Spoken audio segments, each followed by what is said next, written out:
Alright, I'm sure that this is to no surprise, but 2011X has to be the most insufferable killer I have ever played as. And trust me, I'm a pretty decent 2011X player, but even I still have a very hard time wiping lobbies. Now I'm sure most of y'all have your opinions on what you think could be better for 2011X's kit, but in this video, I wanted to go over what if he got a rework and how would I personally rework his kit to make him better. Now before this begins, I want y'all to know that I'm not trying to make 2011X overly OP. I'm simply just trying to make his moveset more so that he can capitalize on what he already does best to its maximum potential. So let's go ahead and go over what exactly does 2011X do best. A lot of people aren't aware of this, but 2011X is actually supposed to be more of a stealth killer. Probably not as stealthy as Genesis-X, but one of his main gimmicks is definitely supposed to be stealth, which is why he has invisibility tech, which already barely even gets the job done. But regardless, the reason invisibility has such a low cooldown is because it's supposed to be his main crutch to getting sneak attacks in. But now that we talked about how 2011X was intended to be, let's go over every single one of his moves, what I think is bad about them, and what needs to change. But before we go over the moves, let's go over his speed and M1 damage. Now 2011X moves at a whopping 50 sprint speed, and he does 42 damage per M1 without rage mode. Now upon first look, these stats are nowhere near bad. These are pretty good actually. But bear with me as I change these stats around, because how I change his base stats, it will tie into how I change his entire moveset. Now first up, I think 2011X base speed should be increased by 10 just to make him a little bit quicker on his feet. Because with 2011X's base 50 speed, there's times where Amy will roll her god-given deck and she'll feel almost just as fast as you. And don't even get me started with Sonic's base extra speed. Every time a Sonic attempts to juke you by jumping, if you hesitate for even the slightest bit of a second, that will cost you distance due to that extra speed, which is a lot in a chase. This makes Sonic such a nuisance to catch up to, because when you're chasing a Sonic, you're on a time limit for whenever he gets spin dash back, because once spin dash comes back off a cooldown, oh yeah, you've lost that chase. I just feel as if him having a slightly increased base move speed is justified, because if Fleetway and Tailsdoll can easily close distance from just flying over to the survivor, then a quick stealth type killer should have a higher base move speed too. This will allow 2011X to not always have to use an ability when a survivor is just a little bit speedy. But now let's move on to his M1 damage.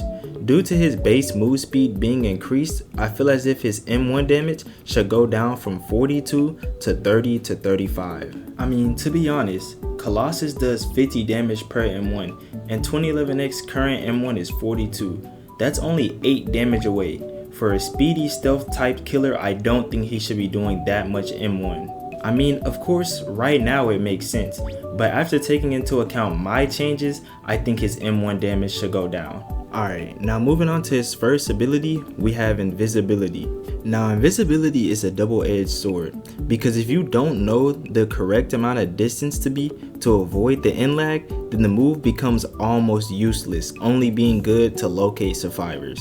Now this kinda sucks because this is his only way to actually catch survivors off guard like a stealth killer would.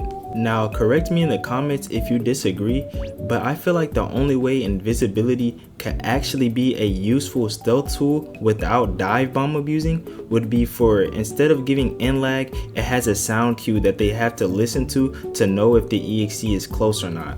And maybe have them perform some sort of task, kinda like God's trickery, to avoid being caught off guard if you listen and you hear the sound cue. Or maybe just remove the end lag on Invisibility altogether, but make it to where he can't attack the same way when he uses God's trickery, he can't attack for a few seconds. This way, it allows for the survivors to be able to react, but it also allows 2011X to continue chase. And for the love of God, allow 2011X to be able to jump while invisible. I don't understand why Eggman can double jump, but 2011X can't do a super jump while invisible.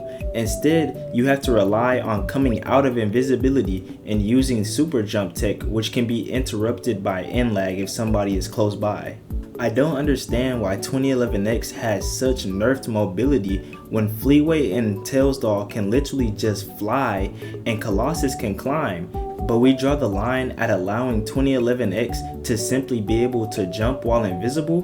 What type of handicap is that? But now let's go ahead and move on to the next move, which is Charge. Charge is currently a move that is completely useless for what it's supposed to do, and instead it has become a move that is strictly used to confirm kills or get downs. So the move isn't completely useless, but it doesn't do what it was intended to do anymore, and it's also been nerfed into an oblivion. Now if you ask me, I don't think Charge matches 2011X stealth kill style in the slightest. The move leaves him wide open to get stunned and literally can be abused by mobile players. Now the move is still pretty decent during LMS, and it's also pretty good when catching a survivor alone, but in a team-oriented game, that chance is not gonna happen pretty often. Instead, I feel like upon landing this move, it should perform a 3-piece combo, each piece doing 10 damage for a total of 30. Kinda similar to 2011X's classic skin kill animation.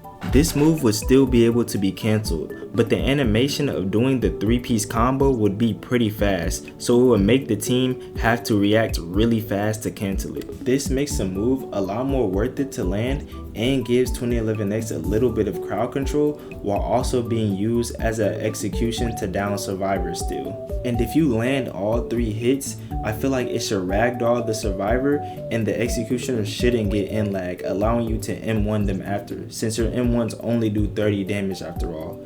Because Colossus can kind of do the same thing with his charge. This way, it feels a little more balanced, since after getting hit after being ragdoll with the M1, you'd still only end up taking a total of 60 damage. Now let's go ahead and move on to 2011X's last move, which is Rage Mode.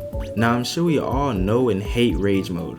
We all know that it's literally just a band-aid to deal with how busted survivors can be if played correctly.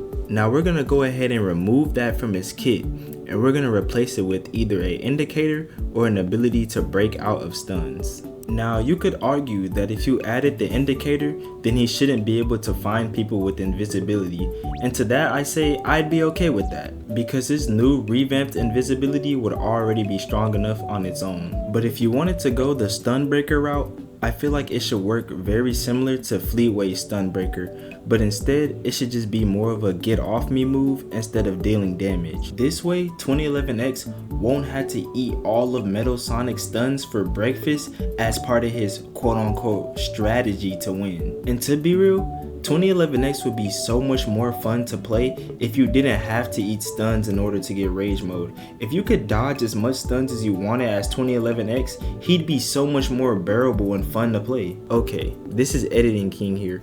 I just realized that I forgot to talk about God's Trickery. I don't know how that happened, but instead of debating on whether you wanted to replace Rage Mode with either the stun breaker or the indicator, you could just do either or. Like God's Trickery could be the indicator and Rage Mode could be replaced with the stun breaker. Boom, there you go. And with that being said, that's my complete 2011X rework concept.